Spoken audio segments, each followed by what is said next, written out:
because of their purity. People would just come to them and give donations. And then being illusioned, everyone is thinking that the body, I am rich, I am intelligent, I am from a Brahman family, this is my, like that. People think like this. But we are not the body, we are spirit soul. And in imperfect senses, if the room suddenly goes dark, you cannot see yourself. People challenge, show me God, but they cannot even see themselves when the room goes dark. So what power do they have to see Krishna? They can't see Krishna, just like that. So in this way, the living entity has 4 imperfect senses. And for the beginners who are taken to Krishna consciousness, their path is karma yoga. So people are attached to their fruit, their way of work. Some people have attachment to their work. So the profit they make from their work, they should give to Krishna. So in this way, they'll become purified. There's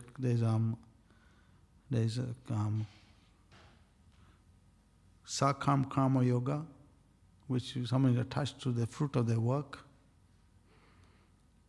They give some profit to Krishna. They prefer to do the work, but they give the profit to Krishna. In this way, they get purified to the point of Nishkam Karma Yoga, where they're still attached to their work, but they're not attached to the fruits, they're not attached to the results. And gradually, like this, one comes to pure devotional service. In pure devotional service, one has no separate agenda for himself except to serve Krishna's purpose. So, the example of that was Srila Prabhupada. Because Prabhupada accepted the authorized process coming in disciplined succession, accepting the teachings of Lord Chaitanya, and then he met Srila Bhaktisiddhanta Thakur, the pictures there on the end, just before Prabhupada's picture is there. And then he got the instruction to spread this message in the English language. Because he accepted that instruction, and Prabhupada had full faith in the holy name of Krishna. So, because it was done in an authorized way, which is given in the line of disciplic succession, when Prabhupada explained, when I chanted the Hare Krishna mantra in New York, I had no money, I had no followers. I came to America at the age of 70. Because I chanted the holy name, magic happened. The devotees manifested. The struggles are there, as long as you're in the material world, the struggles are there because the material world is full of miseries. 3, 4 miseries: body and mind, other living entities, natural disturbances.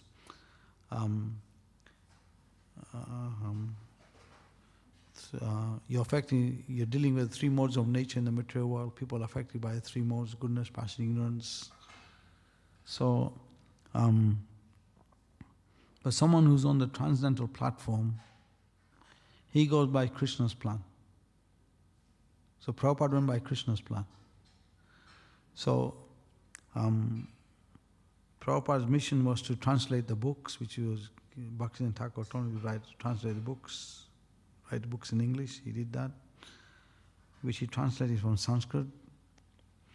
And then people started coming to him. He started, in the beginning, he started giving love and care. He looked after them, gave them prasad. He taught them how to chant Hare Krishna. Even in the beginning, Prabhupada didn't implement restrictions. He didn't give principles. Because he studied the Western mindset. He could see people don't like following principles. So Prabhupada initially got them to chant Hare Krishna only and take prasad. And then he gave some philosophy from Bhagavad Gita, and he looked after them. So everyone wants love and care at the end of the day. They want to be loved and cared for. So Prabhupada gave them this. And in time, they asked Prabhupada, is there anything more we can do for you? So from this, everything manifested. Temple started opening, more rules. Prabhupada introduced the deity worship. So we can see even the deity worship is an authorized way, because it's coming through the authorized line of the disciplic succession. Narada Muni, he recommends deity worship. And the example is given just like a authorized post box is authorized by government. So if you put your mail in the post box, it'll go to the destination. You may make an imitation mailbox in the same way, but if you put your letter, it won't go to the destination. It's not authorized by the post office. So deity worship is authorized in the scriptures, and we follow it. Then in this way, we get purified from our attachments, and that relationship to Krishna becomes manifest. So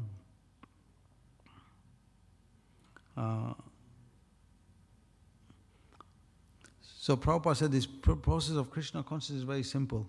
It's very simple, you'll miss it. And so we have to learn it from the devotees. Many people come to the temple to come and take darshan of deities. They're eager to see Krishna.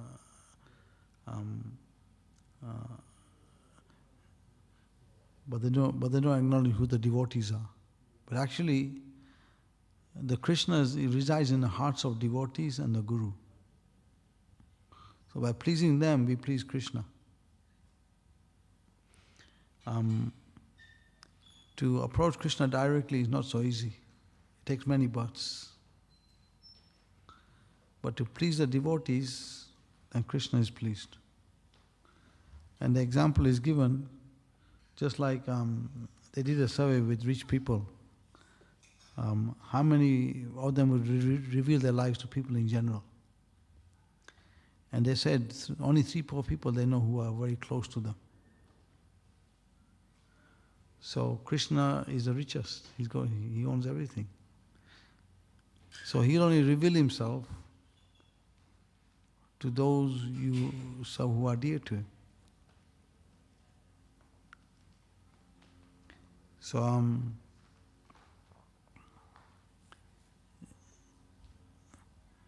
So we can see in the life of Srila Prabhupada how he cultivated the people who came to him, the Western people, and how he looked after them, introduced them to the process,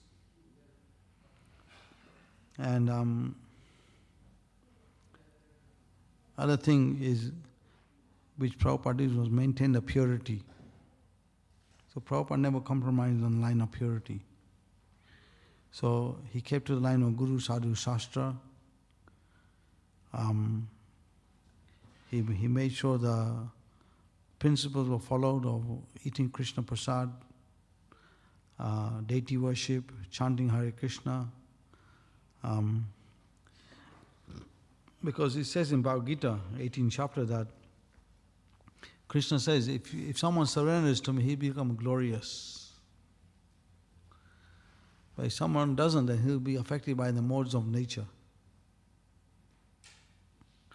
So, the living entity, his independence is very tiny.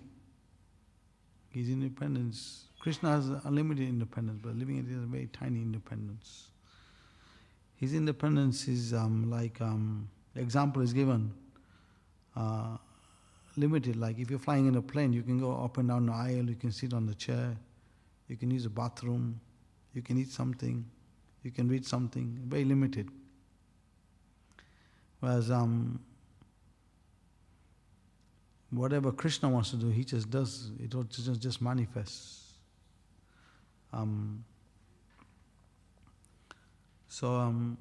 The human form of life, we have this rare opportunity to become self-realized. The human form of life is achieved after 8,400,000 species. So the civilized human form of life is very rare. But in this special time which we're in now, if we take to this process of Krishna consciousness, we can come out of the material world very fast. So it says, the great sages, they glorify Kali Yuga. Although it says in Kali Yuga, things go very bad, It says, Manda Sumanda, Manda Bhaga Upaditaha. That the people are short-lived, unlucky, unfortunate, misguided. And the memories are short, like that. So, but there's one thing good about this age, that if you take the chanting of the Hare Krishna mantra, you can go back to Krishna in this lifetime. No more suffering. And it's not like when you go back, there's no more suffering. Even in this life, when you're living it, there's no suffering. So you can immediately feel the results. Reciprocation is there. Because Krishna is more eager to take us back than we are eager to go back. Example is given, just like if your little finger is cut, the body feels the pain. So we are part and parcel of Krishna. So when we are feeling suffering, Krishna feels our suffering. So if we connect to Krishna by following his instructions, then our suffering will disappear. Suffering is only there when we identify with the body.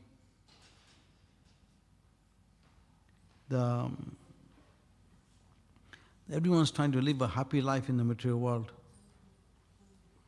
They want to live it eternally, but they're trying to live eternally through matter.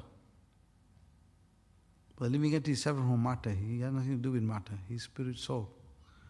So his real connection is in the spiritual world with Krishna. The material world is like a desert. Everything is temporary here. It's like a mirage. Everything disappears quickly. Or the example is like quicksand. Things change very fast. Nothing stays permanently here. Example is like the modern civilization we see now. Prabhupada said in 1973, the last 50 years, after that everything will break down. So Prabhupada encouraged his followers to start farm communities. And he said, if you have these farm communities, people will run to our farms when everything breaks down. So, and that's, Prabhupada explains further in his teaching of Queen Kuti. He explains how Krishna's plan is to protect cows, to protect devotees, and to protect brahmanas, and to protect women and children. But see, modern society, they do the opposite. They don't protect cows, they don't respect brahmanas, they don't respect devotees, and don't protect women, and don't protect children. They go against the whole thing. So, this Krishna consciousness movement is a way to train people how to enter Krishna's family. So, the more we take to the practice of Krishna consciousness, how is given by Srila Prabhupada, then we can enter this life of Krishna's family and make the devotees like our family members. And we will not be affected by the outside world. Outside world is being affected because people are embracing the three modes of nature. Prabhupada said, either you embrace Krishna or you embrace the three modes of nature. So, but this requires training. To enter this lifestyle requires training. So, in any discipline, any spiritual practice you go to, the first thing they teach you is discipline. So, when you learn discipline, then you find very quickly this life becomes a very happy life. And in Bhagavad Gita, 18th chapter, Krishna explains this point. He says, happiness in the mode of goodness is like poison in the beginning, is like nectar at the end. Happiness in the mode of passion, it may seem nectar in the beginning, but it ends like poison. And happiness in ignorance is miserable in the beginning and miserable at the end, because it's just animal life. So, the more we take to this chanting of the holy name and be taking the association of devotees, hear their philosophy. This is what Prabhupada introduced in the early years. The more you'll find your life will change very fast. And then in the Kali Yuga, life is not that long anyway. Maybe 50, 60 years, 100 years max. And this is Lord Chaitanya's mercy. He's giving this path very quickly to everyone. He's assuring that if you surrender to my instructions, I take you back to Krishna very quickly. This is the reason why Krishna is sending his devotees all the time to reclaim us, reclaim the fallen souls. He's sending these. See, when you speak of Krishna, Krishna is never alone. Krishna is always surrounded by his devotees. It's like when you speak of a government or a king is never alone. He's got his ministers, secretaries, military. So when you speak of Krishna, he's never alone.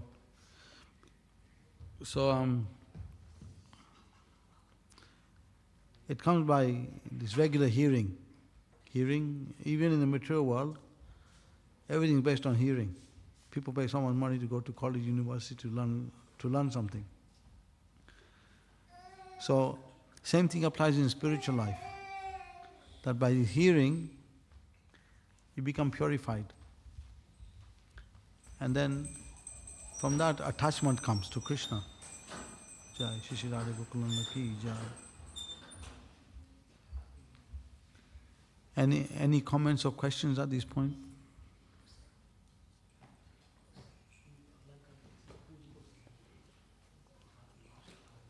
Okay, I'll tell a story then. Stories are good, right? Let's see if I can find something. You can sit on this side, Bhagavad Gita class. Is it closed? Huh? Is it closed? 7 o'clock you'll open. 7 o'clock.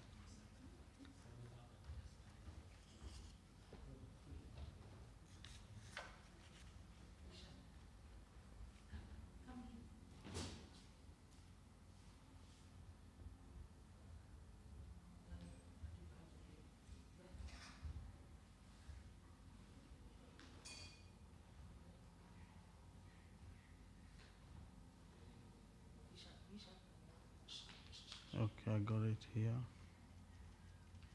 Indra cursed to become a woman, 328. This is an interesting story to show how importance of overcoming the bodily platform of life and the importance of chanting the holy name. 328.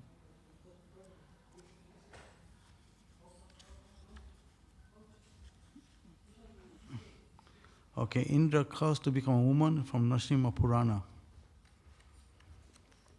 Markandeya said, a man should worship the Lord every day with the offering of fragrant substances while reciting the mantra, Om Namo Narayana. Chanting of this mantra ensures that whatever is offered to the Lord is accepted by Him. What is the need of reciting other mantras for one who chants Om Namo Narayana? For this mantra fulfills all desires. One who chants this mantra with undeviating attention surely attains the abode of the Lord after death. Engagement in worship of Lord Vishnu along with the chanting of the mantra Om Namo Narayana is the fruit of all kinds of pilgrimages and performance of all sacrifices. Long ago, Indra was forced to accept the form of a woman due to being cursed by the great sage Trina Bindu after he had unlawfully engaged in lusty affairs. He then became freed from the effects of this curse by chanting mantra Om Namo Narayana. King Sahasrasika said, "O sage, kindly tell me the story about Indra. What sinful act did he commit? How did he attain the body of a woman? And how did he become freed from the sage's curse? Please tell me all about this." Markandeya said, "This story is very exciting, and hearing it from a proper authorities makes one's heart become attracted to Lord Vishnu." Once detachment started within the heart of Indra, the king of the heaven. He thought, heavenly enjoyment is sought by all, but the truth is that the happiness experienced here is ephemeral, like that which is experienced in a dream. While absorbed in the enjoyment of the senses, one loses sight of life's true purpose. When that enjoyment is finished, one laments as if something great has been lost. It is for this reason that great sages whose intelligence is purified to the extent that they can see the illusion of material existence practice a life of detachment from sense enjoyment. In other words, instead of trying to enjoy the object of senses, great sages endeavor with great determination to become freed from material bondage. Foolish people engaging themselves in performing severe austerities, hoping that this will enable them to attain the heavenly planets, where they can enjoy a very high standard of sense enjoyment. However, they fail to realize that their future enjoyment will exhaust their ascetic marriage, so that after their allotted time is over, they will have to return to the struggle of existence on earth. I should not be like such foolish persons. I should live a life of detachment for the purpose of attaining liberation from material existence, knowing well its illusory nature. Having made up his mind in this way, Indra mounted his celestial chariot and set out from Mount Kailash so that he could worship Lord Shiva. At that time, the only desire within Indra's mind was that he should endeavor to become liberated from the conditional life of material existence. Therefore, Indra continued to reside in Mount Kailash. One day, while walking, he came to the shore of Manasim Sarovar, where he saw Chitrasena, the beloved of Kuvera, engaged in worship of goddess Parvati. To Indra, she looked like the flag decorating the chariot of Cupid, god of love. Her complexion was the color of golden known as Jambu Nanda. Her lotus-like eyes extended particularly to her ears, and her astonishing attractive body was visible through the very fine white cloths she wore, so that it appeared that the full moon visible through her dense fog. While gazing at Chitrasena's beautiful body with his 1,000 eyes, Indra became lusty. With no thought of returning to his cottage, Indra simply stood, his mind transfixed upon the beautiful Chitrasena. He thought, one must be very fortunate to be born in an aristocratic family, and similar fortune must be possessed to attain a beautiful body and wealth. What to speak of these achievements? To become the Lord of wealth, Kuvera, is possible only after performing great pious acts for many lifetimes. As a result of my past pious deeds, I have become the King of Heaven. Yet it seems that destiny has not rewarded me with material enjoyment. What a fool I was to renounce the delights of heaven to come down here with a desire for liberation from material existence. One who is engaged in worldly affairs can gradually advance on the path of liberation, but one who strives for liberation will never attain worldly enjoyment by that means. Why should one go to forest to grow crops, leaving aside fertile agricultural fields? Only foolish persons who are complacent and thus unable to enjoy this material world, like clever persons, aspire for liberation from material existence.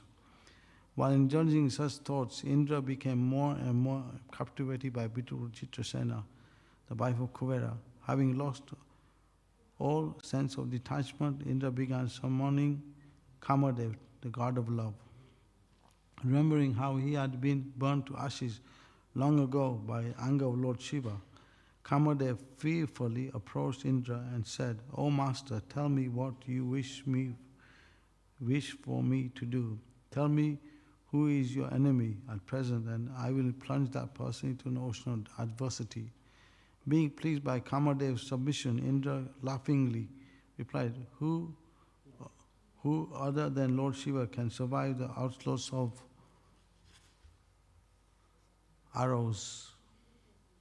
your arrows?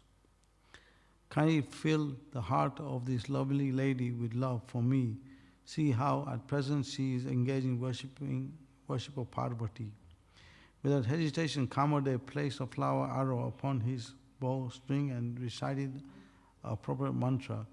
Therefore, being struck with that flower arrow of Cupid, Chitrasena became very agitated in body and mind and began to smile at Indra. Who in this world could tolerate the waves of excitement that passed through Chitrasena's body and mind? Upon seeing Chitrasena looking at him and smiling, Indra addressed her saying, "O my dear lady, having restless eyes, please tell me who you are. You are certainly capable of enchanting the mind of any male." Feeling a thrill rush through her body whilst listening to Indra's words, Chitrasena excitedly replied, "O Lord, I am the wife of Kubera and have come here to worship Goddess Parvati. Who are you? Why have you come here? Your beauty is nothing less than that of Cupid." Indra said, "My dear one, I am Indra, the king of heaven. Come to me and enjoy my intimate association for a long period of time. I think that my kingdom of heaven, and indeed my very life, have no use without you." Hearing these appealing words, Chitrasena came and embraced Indra. Indra then took her to a very secluded cave of Mount Kumandara, which was not to be used by any demigod or demon. That wonderful cave was illuminated by countless gems. Indra prepared a flower bed for his beloved Chitrasena after wooing her to the best of his ability. After all, it is well known that Indra is exceptionally expert in the art of subduing beautiful women. Truthfully, he found more pleasure in the embraces of other wives than the pursuit of liberation from material existence. As Indra enjoyed with Chitrasena in the cave of Mount Mandara, that lady's maidservants returned to the abode of Kubera. Being frightened, they said to the god of wealth, "Your wife has been kidnapped by the man who took her on the celestial aeroplane while departing with her. He furtively looked here and there like a thief." These words greatly pained Kubera, and his body and mind burned with rage. Indeed, he became so disturbed in mind that he could not immediately utter a single word. Soon Kubera's ministers, Kana, Kabja, after hearing what had happened from the maidservants, came to console his master. While trying to control his rage, his body trembling as he heaved a very heavy sigh, Kubera said, "Your youth is properly utilized when it is employed to enjoy a beautiful woman. Wealth is properly utilized when it is employed for nicely maintaining those who are near and dear. But one's life is properly utilized when it is dedicated to attaining an exalted destination after death. Sovereignty is properly utilized when it is used to root out enemies and dissension. Alas, my huge wealth, my lordship over the Guyakas, and my very life are all in vain. What a great humiliation I must now endure. Therefore I will enter the fire and give up my useless life. What has happened will not harm me as if I relinquish my life at once. Alas, my wife went nearby to the shore of Manasiga Sarovar to worship Goddess Parvati, and someone else had abducted her. Do we not know what that person is? Obviously, he knows no fear of death. Kanna Kabja said, O king, it is not proper for you to renounce your body because of pain of separation from your wife. Just consider how in ancient times Ravana, king of the Rakshasas, adopted Sita, and yet Rama did not give up his life. Besides, you have several more wives, so why are you so anxious about Chitrasena? O king, give up your grief and summon your courage. Those who are actually wise do not lament for loss, but instead patiently tolerate such reverses. Instead of grieving, you should take practical steps to remedy the situation. You have many assistants, including your younger brother Vibhishan. Kuvera said, Oh, Vibhishan is still against me, as the other members of my family. It is a fact that the wicked are never grateful for services rendered to them by another. Instead, their hearts remain as hard as Indra's thunderbolt.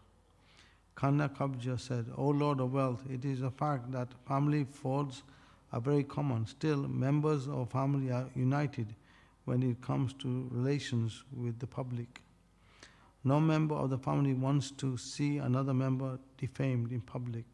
Therefore, you should go at once and see Vibhishan. After receiving this advice regarding family relations, Kubera went to see Vibhishan, who was ruling the kingdom of Lanka. Upon hearing of Kubera's arrival, Vibhishan went and gave him a very warm reception.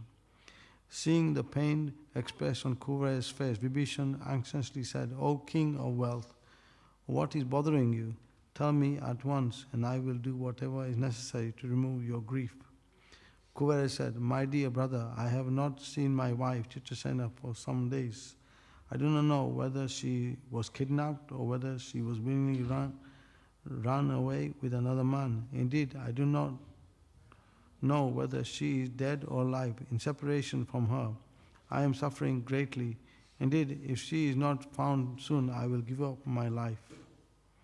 Vibhishan said, My dear brother, I will bring back your wife, wherever she may be. Who would be so foolish as to steal even a blade of grass from us? Vibhishan called for Nagna Gana, a Rakshasa woman who was a master of mystic powers, and said, Chitrasena, the wife of Kuvera, has been kidnapped from the shore of Lake Manishi Sarovar. Go and search the palaces of Indra and other local palace and see if you can find her. Rakshas's lady went to the heavenly planets and searched the palaces of Indra and the other chief demigods for Chitrasena for this purpose. She had transformed herself into a very beautiful celestial damsel. At that time, Indra was in the heavenly garden of Nandavarna, for Chitrasena has sent him there to bring her flowers. It so happened that when Indra saw the Rakshasa lady, Nagna Jagna, in her illusory form, he became captivated by her beauty, and so he sent the Ashwin Kumaras to summon her to his palace.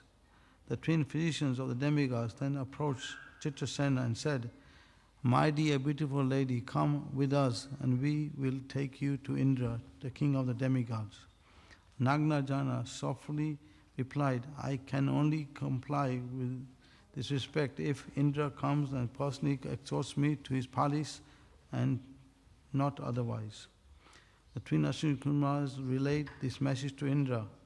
Thus the king of heaven came to Nagna Jana and said, O beautiful lady, please order me, what can I do for you? I have become your eternal servant, so I am ready to fulfill all your desires. Nagna Jana said, My dear king of demigods, I am also ready to become your servant if you simply fulfill my desire. I would like to see all your wives, for I am curious to see if any of them are more beautiful than I. Indra replied, Very well, I will show you all my wives. Indra took Nagna Jana to the inner apartments of his palace and showed her all his wives. Still, she said, I know that you have concealed something from me. Besides these, there is another wife that accompanied you to another place. Indra said, the lady you are referring to is now in Mount Mandara, in a cave unknown to both demigods and demons. I will show you that woman to you, but don't disclose this secret to anyone. Indra took Nagarjana to Mount Mandara through the sky. As they were flying, they happened to see the great sage Narada Muni. Feeling somewhat ashamed, Indra offered his obeisance to Narada and asked, O sage, where are you going? Narada said, my dear Indra, may you achieve happiness. I am going to Manasi Sarova to bathe. Recognizing Nagnajana, Narada said, tell me of the welfare of the Rakshasas. Is your brother Vibhishan faring well? Nagnajana's face turned pale upon hearing this.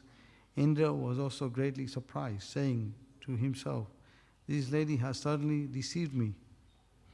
Narada continued his journey to Manasi Sarova. Indra also went there to a place near the sage Tranubindu's hermitage, intending to kill Nagnajana. Upon his arrival, Indra rested for a while and then grabbed Nagnajana by the hair, intending to kill her. Just at that moment, Tranubindu came out of his hermit cottage. Nagnajana loudly wailed, alas, I am being killed, and here there is no one to defend me. Tranubindu approached Indra and said, don't kill this lady at the place for performing austerities. Let her go at once. Just as the sage said this, Indra killed Nagnajana with his thunderbolt. Being angry with Indra, the sage glared at him and said, O wicked one, you have killed this woman at the place where I perform austerities, and so I curse you to have the form of a woman. Indra said, O sage, I am Indra, the king of heaven. This lady was wicked Rakshasa in disguise, and it is for this reason I killed her. Please do not curse me. Tranubindu said, there are also wicked persons residing here, but out of respect for my austerities, they never kill anyone. You have violated the rules of my Tapavan, and for this reason I have cursed you. Indra thus received the body of a woman. In that condition, he returned to the heavenly planets. Feeling ashamed and dejected, he gave up attending the meetings of the demigods. The other demigods were also ashamed to see Indra in a female form. Finally, taking Indra's wife, Sachi, with them, the demigods went to inform Brahma of the awkward situation. Upon hearing of how Indra had been cursed by Tranubindu to become a woman, Brahma said, Tranubindu has done nothing wrong. He has simply punished Indra for sin of killing a woman. Besides, Indra committed another sin by kidnapping the wife of Kubera. For these two sins, he has become transformed into a woman. The demigod said, coming under the sway of lust, Indra committed a grave offense to Kuvera, a devotee of Lord Shiva. We will do everything within our power to please Kuvera and beg for his pardon on his behalf. Kuvera's wife, Chitrasena, is now residing at a sacred place on Mount Mandara. We will go there and return her to Kuvera. Therefore, Sachi brought Chitrasena from the sacred cave at Mandara and returned her to Kuvera's palace. A messenger was sent to Lanka to inform Kuvera of his wife's return. So the Lord of Wealth happily returned home. The demigods once again went to the abode of Brahma along with Indra and informed him, O Lord, by your grace our mission has been successful. However, just as a wife without a husband, an army without a commander, a Vraja without Lord Krishna does not look nice, so Amaravati without Indra does not appeal to us. Therefore, kindly inform us of any kind of japa, sacrifice, austerity that Indra can perform, which will free him from the defects of the sage's curse. Brahma said, there is nothing I can do to nullify the sage's curse, and there is nothing Shiva can do. Only the worship of Lord Vishnu can effect such a change. Indra should worship Lord Vishnu while reciting the 8 silver mantra, Om Namah Narayana. By doing so, he will regain his original form, giving up his present form of woman. Addressing Indra, Brahma said, after bathing, you should continually chant Om Namah Narayana. When you chant of this mantra excessively, 200,000, you will gain your original form. Markandeya said, Indra, compelled with Brahma's instructions, and by the grace of Lord Vishnu, he was freed from the sage's curse and his effects of transforming him into woman. My dear sages, you should also worship Lord Vishnu with determination. Simply by hearing this wonderful story, a person is freed from the sin of having the relations of others' wives. Hari Bol. Jai Srila Prabhupada ki jai.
Oh, really? Yeah? Do you want me to play it on? Oh, you have some. No. Okay. Hare Krishna. It's off. Hare Krishna. Hare Krishna.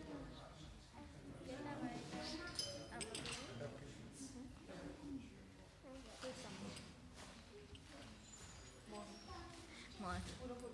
કેટલા વાગ્યા સુધી coming? It's just 3 minutes. Hare Krishna.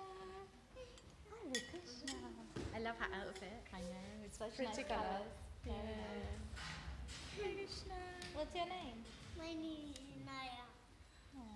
My name is Anaya.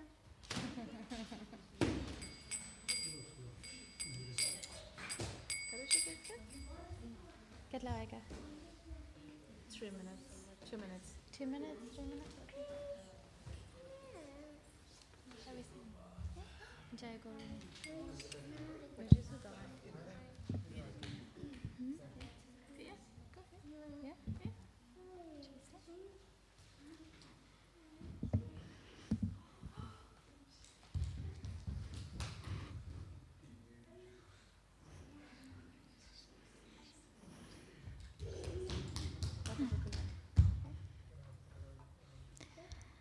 Jaya Radha Gokula Nanda Radha Gokula Nanda Radha Gokula Nanda Shri Radhe.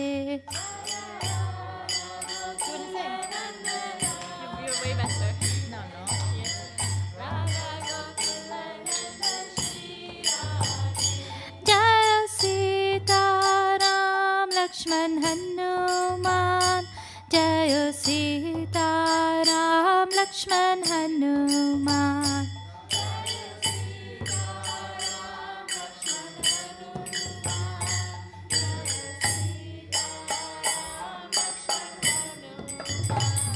Jaya Sita Ram Lakshman Hanuman.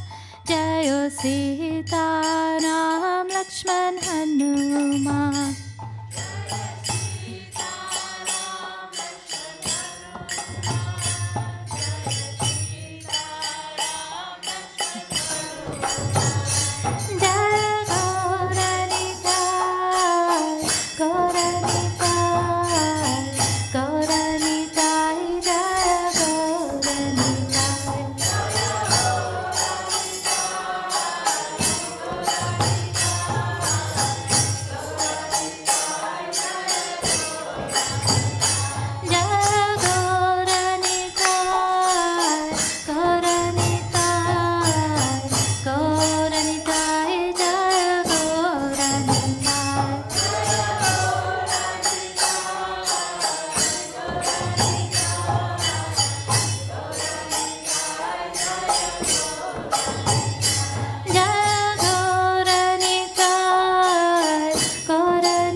If everyone can stand up, please. Shri Radha Gokulanand ki, Shri Sita Ram Lakshman Hanuman ki, Shri Gauranitai ki, Srila Prabhupada ki. Jaya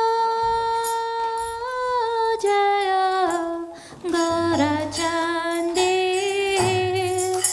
Arati ka shobha.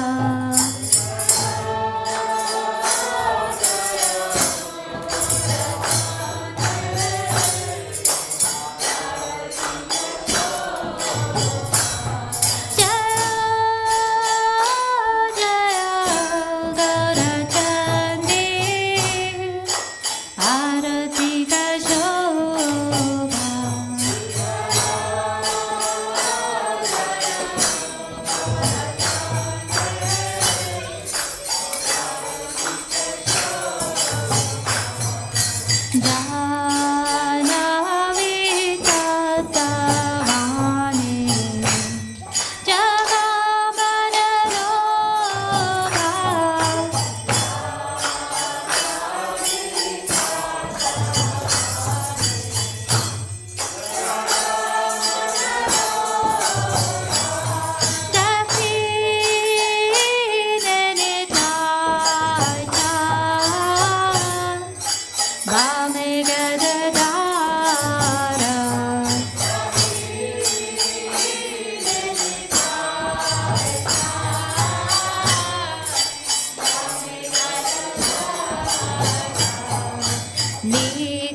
चन्द्रजिनी Vadan Ujjwala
Pashatyadishatarine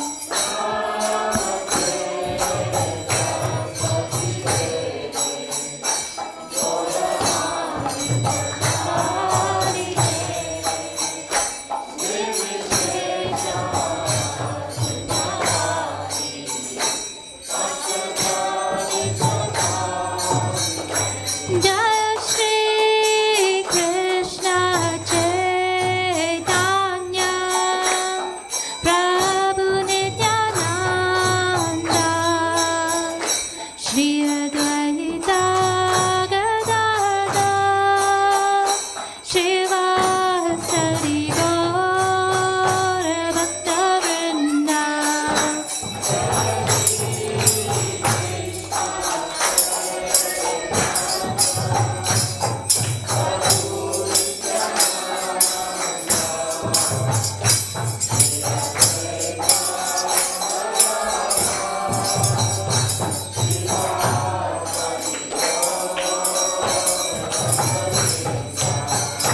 Jai Shri Krishna Chaitanya Prabhu Nityananda Shri Advaita Gadadhar Srivasadi Gaura Bhaktavrinda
Shri Radha Gokulananda ki, Shri Shri Sita Ram Lakshman Hanuman ki, Shri Shri Gauranitai ki, Srila Prabhupada ki, Nitai Gaur Pramanande, Hari Hari Bol.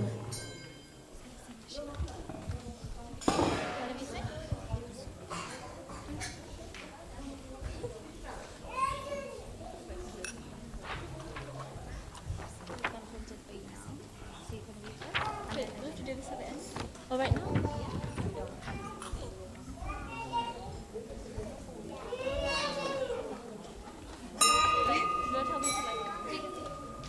Can everyone take a seat, please?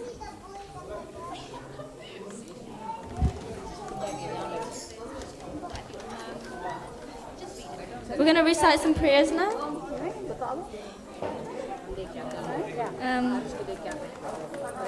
Jai Om Vishnupad Parahams Paras Astata Sata Sri Srimad His Divine Grace A.C. Bhaktivedanta Srimad Srila Prabhupada ki ISKCON Samacharya Acharya Seva of the whole Jagat Guru Sri Prabhupada ki Jai Om Vishnupad Parahams Parijak Acharya Ashtota Sata Sri Srimad His Divine Grace Bhaktivedanta Saraswati Thakur Srila Prabhupada ki Jai Om Vishnupad Parahams Nitya Leela Parasvita His Divine Gaura Kishora Das Babaji Maharaj ki Jai Om Vishnupad Parahams Nitya Leela Pravishta His Divine Grace Sachinanda Bhaktivedanta Thakur ki Jagannath Das Babaji Maharaj ki Ananta Koti Vaishnava Vrinda ki Namacharya Shri Haridas Thakur ki Prem se kho Shri Krishna Chaitanya Prabhu Nityananda Shri Advaita Gadadhara Shri Vasati Gaura Bhakta Vrinda ki Shri Shri Radha Krishna Gopa Gopinath Shyam Kunda Radha Kunda Giri Govardhan ki Mathura Vrindavan Dham ki Navadipa Mayapur Dham ki Jagannath Puri ki Ganga Maya Yamuna Maya ki Vrinda Devi Tulsi Maharani ki Samavita Bhakta Vrinda ki Harinam Sankirtan Mahayagya ki Nitya Gaura Premananda. Oh, glories to the assembled devotees. Oh, glories to the assembled devotees.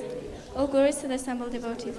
Oh, glories to Sri Guru and Sri Gauranga. Oh, glories to Srila Prabhupada.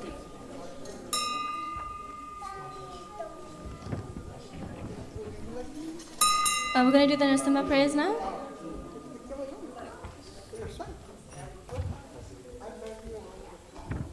Namaste Narasimhaya.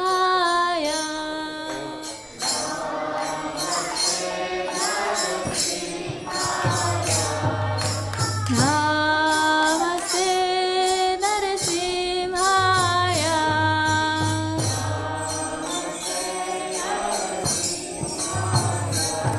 Prahlada Daine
कीजिए। शिला प्रभुपाद की।